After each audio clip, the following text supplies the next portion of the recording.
Welcome to the deep dive. Today we're getting into a feeling that probably hits home for anyone who's been in a relationship for a bit.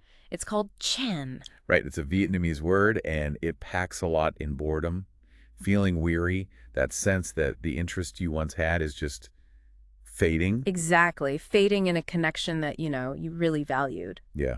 And to really get under the skin of Chan, we're looking at this really great discussion from Vietcetera's Yalan series.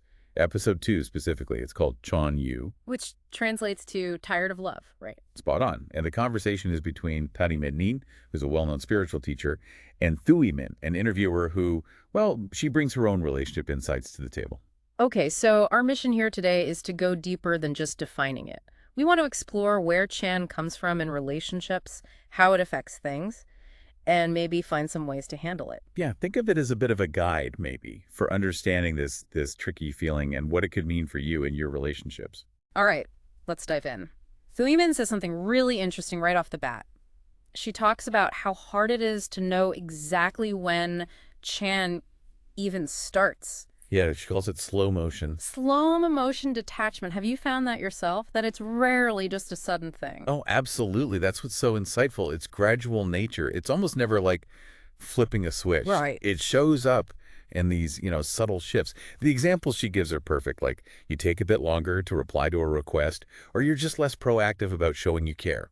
Those small things. Exactly. Those little creeping changes in how you interact. Yeah. So for you listening, maybe think back. Have you noticed those kinds of tiny shifts happening over time? Yeah, it's not like you just wake up and announce, okay, I'm officially Chan now.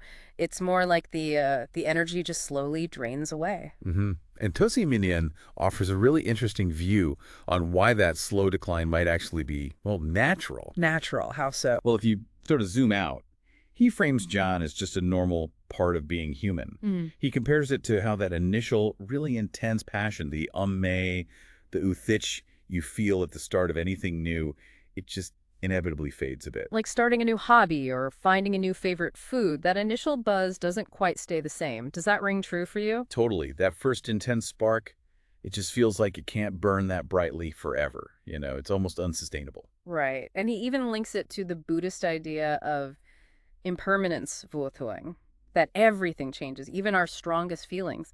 They eventually hit a kind of saturation point. Boha. Exactly. Yeah. So the message seems to be expect change. Don't be shocked when those intense early feelings start to shift. It doesn't automatically mean failure. It just means things are moving into a different phase. Precisely.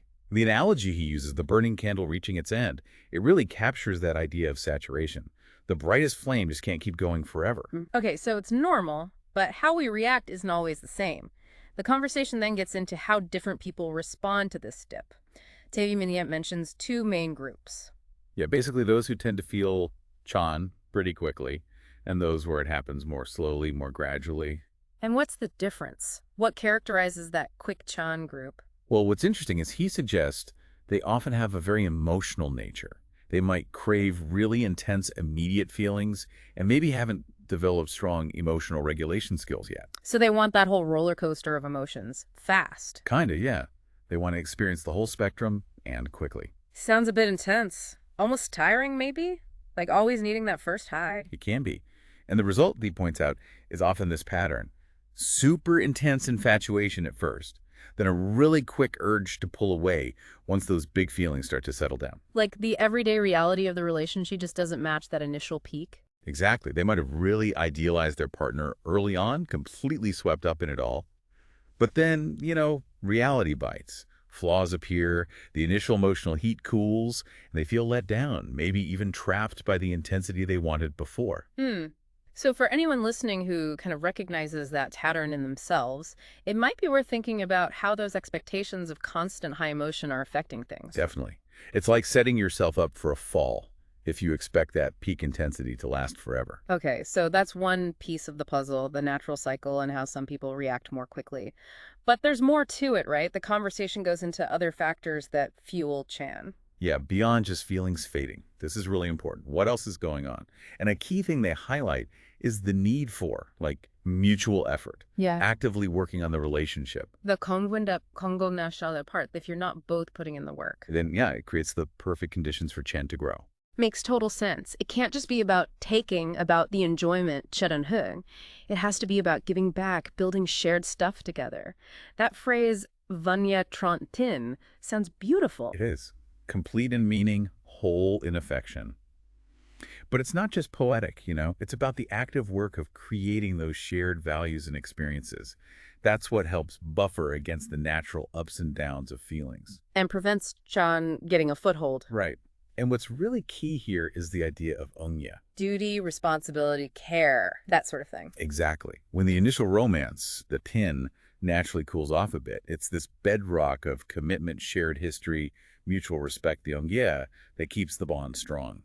It can even open doors for the tin to come back in different ways. It's the foundation, yeah. The structure holding it all up when things get shaky. That's a good way to put it. And they also mention how we change as individuals over time. That plays a role too. Because we're not static, are we? We grow. Our priorities shift. Precisely. And if the relationship doesn't kind of adapt along with those changes, if it's not nurtured through those personal evolutions, then distance can creep in. And that can lead straight to Chan. And then there's the classic, the grass is greener thing. Oh, yeah. Kado binkia zanhun. Those external pulls, the wondering if something else might be better. It's a common human thing, isn't it? Definitely. The wandering eye, or just the wandering mind. And Tessie Menin also points out how a lack of personal responsibility can feed into this. How so? Well, if you sort of believe there's always a better option out there, just around the corner. Ah, right. Then you're less likely to put the effort into working through the chen you feel right now. Why bother if perfection is waiting elsewhere? Exactly. It becomes a cycle of looking for the next best thing instead of investing in what you have. That's a really critical point. If you think happiness is only about finding someone new and perfect, then why would you do the hard work of figuring out the Chan in your current relationship? Okay, but sometimes Chan isn't just garden variety boredom, is it? It can signal something deeper. Absolutely essential to make that distinction. Chan can be a sign of bigger underlying issues, like depression, tromcam. Right. If one partner is really withdrawn, lacking that emotional connection because of depression, it obviously affects the other person deeply. Both might feel Chan.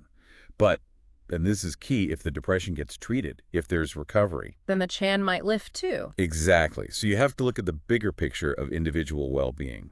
That's such an important point. What feels like relationship disinterest might actually be rooted in an individual struggle. And they also mention external stress, right?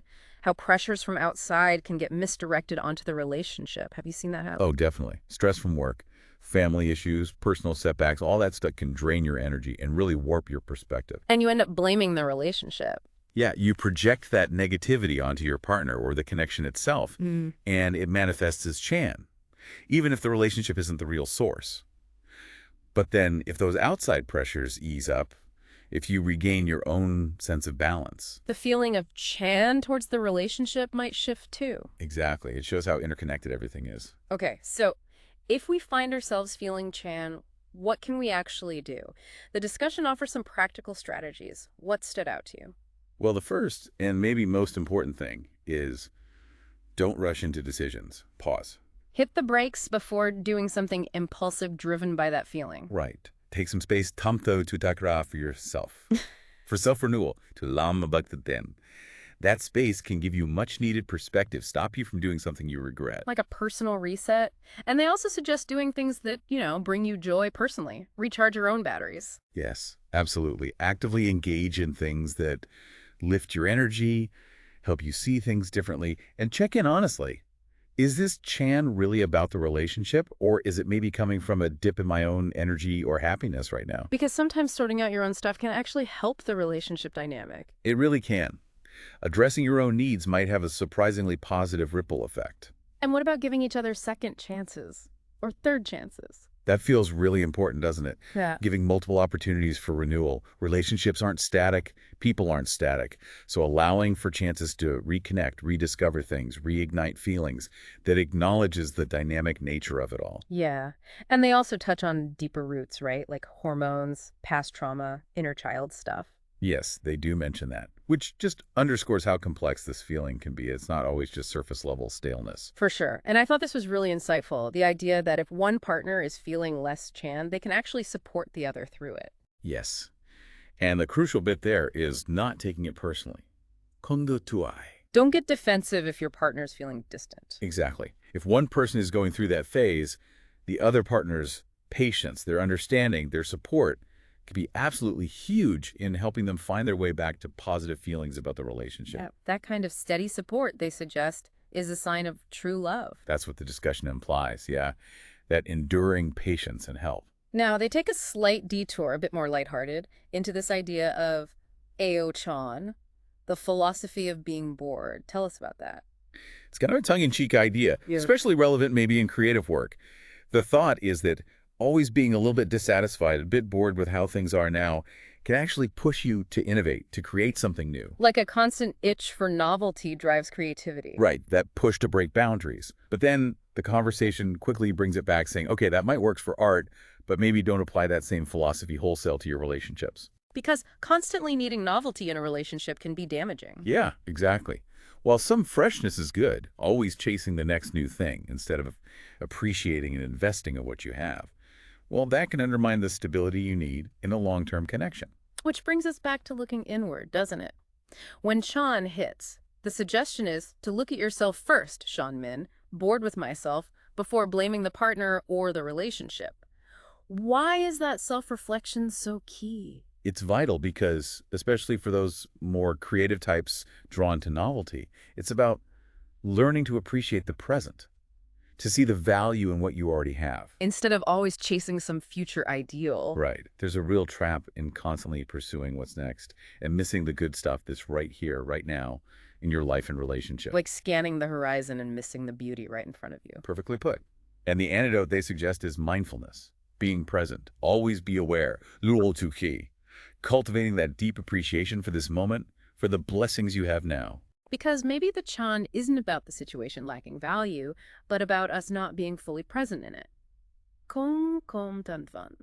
That's the core idea. And that Avate quote sums it up beautifully. You can choose to see nothing as a miracle, or you can choose to see everything as a miracle. It's all about perspective. Okay, so perspective is key. But when you're actually feeling it, what are some active responses? Thuiman shared something about actually expressing the feeling. Yeah, her experience really shows the power of just talking about it, being open and honest, even about difficult feelings like Chan. It can actually create a space for deeper understanding between partners. So communication is vital. And they also mentioned simple things, like taking a walk or watching a movie. Little perspective shifts, ways to consciously break the pattern of feeling stuck in that Chan mode. Change your environment, change your activity. And what about Thaiman Neat's approach when dealing with someone else who seems stuck or disinterested? His approach sounds very gentle. Encouragement, maybe suggesting a change of scene or routine. But the main thing is not getting too fixated on the feeling itself. Don't hyper-focus on the chin. Right. There's a danger in trying too hard to eliminate it, which can just make it stronger.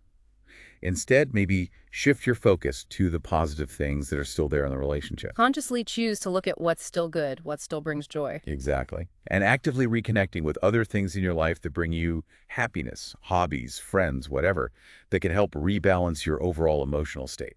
And that positive shift might change how you see the thing that was making you feel Chan. It very well could.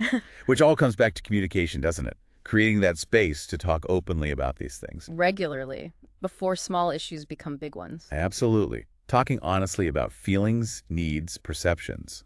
That's crucial to stop those little unresolved things from piling up into major Chan and resentment.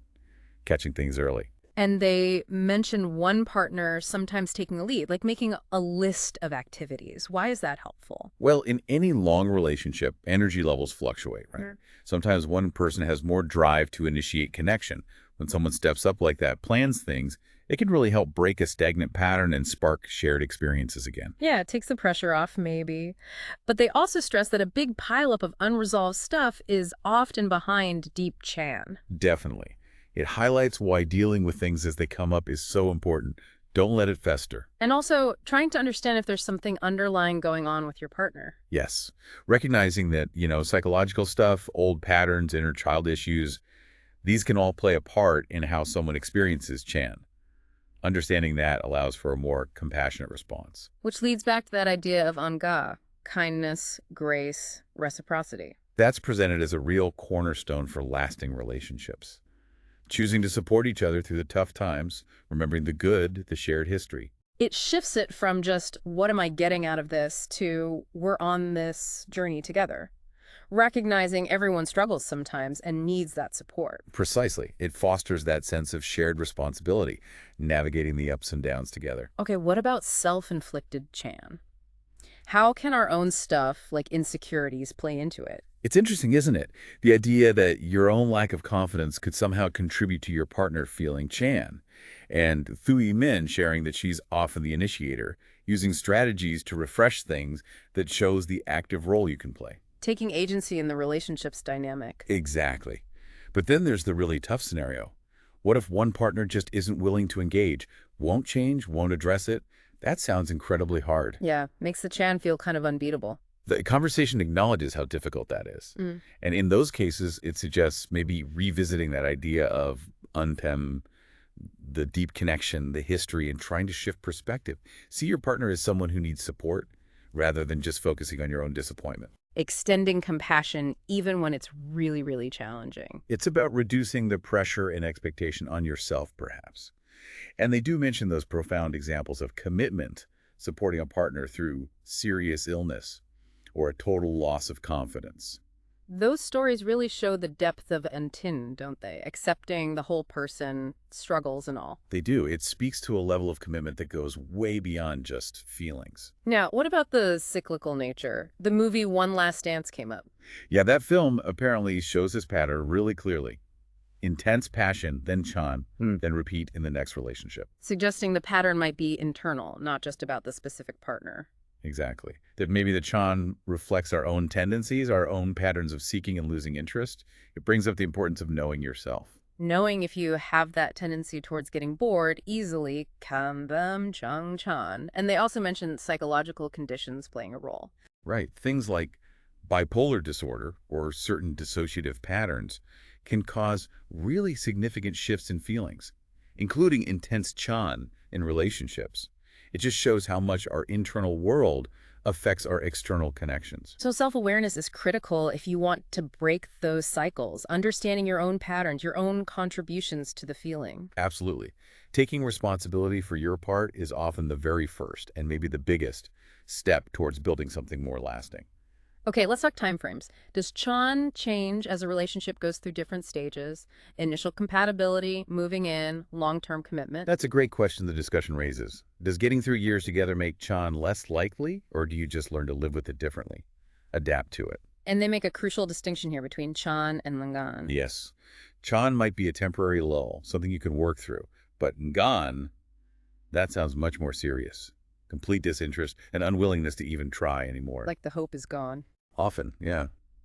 It seems to signify a real breakdown of trust, a loss of belief that things can change for the better. Sounds pretty final. Is there any coming back from gone? Well, the conversation does suggest maybe a major life event, something that forces a complete shift in perspective, perhaps they could offer a chance, even from gone. But it sounds like a much deeper state of disconnection than Chan. Okay. So when people come to Tasimin feeling Chan about their partner, what's his advice? He has a specific approach, right? He does, and it's really quite beautiful. He encourages them to shift focus from finding fault to finding appreciation again. How? By actually listing the positive things they used to love, the qualities they cherished in their partner. Maybe writing it in a letter or just saying it. Reminding yourself, and maybe your partner too, of the good foundation you built. Exactly. It's about consciously activating those positive memories, hoping they can outweigh the current feeling of Chan. And it circles back to whether the relationship was built on mutual effort or just that initial spark. Because the ones with a history of effort have more positive memories to draw on, right? More resilience. Precisely. That foundation of shared work provides a deeper well to draw from when things get tough. They also briefly touched on cultural context, like the Philippines banning divorce. How does that affect navigating Chan? Well, it forces couples to find ways to work through challenges, including Chan, within the marriage itself. There's no easy exit. Which might mean more relationships stay together, but maybe also more unhappiness if the core issues aren't resolved. That's the potential downside, yeah. It raises complex questions about forced endurance versus genuine resolution. So this whole experience of Chan, it exists on a spectrum, mild boredom to real suffering. What makes the difference in how painful it feels? A lot of it seems to come down to acceptance. If you could accept Shan as a natural, maybe temporary part of the relationship cycle rather than fighting it constantly. That's less agonizing. Right. The intense suffering often comes from that non-acceptance, that constant internal battle against the feeling, and maybe against your partner because of it. It's about acknowledging the feeling without letting it totally define everything. And it was interesting hearing about Teeman Nayam's own experiences with Chan. What does he do?